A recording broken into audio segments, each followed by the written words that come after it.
بچے سے اجازت، پرمیشن آف چائلڈ۔ رسول اللہ صلی اللہ علیہ وسلم کی خدمت میں ایک مشروب لایا گیا، آپ نے اس میں سے کچھ نوش فرمایا۔ آپ کے دائیں جانب ایک نوعمر لڑکا تھا، بائیں جانب بزرگ صحابہ بیٹھے تھے، تو آپ صلی اللہ علیہ وسلم نے لڑکے سے کہا، کیا تم مجھے اجازت دیتے ہو کہ میں بچا ہوا مشروب ان بزرگوں کو دے دوں؟ تو بچے نے کہا، واللہ یا رسول اللہ لا اوثر بنصیبی Munk احدا، by Allah, oh Allah's messenger, I will not give up my share from you to somebody else۔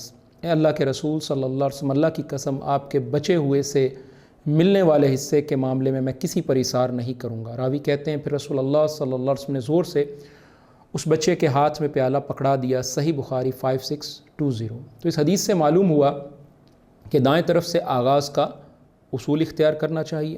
بڑوں کے احترام کے پیش نظر رسول اللہ صلی اللہ علیہ وسلم نے دائیں جانب بیٹھے ہوئے بچے سے ان کے لیے اجازت طلب کی۔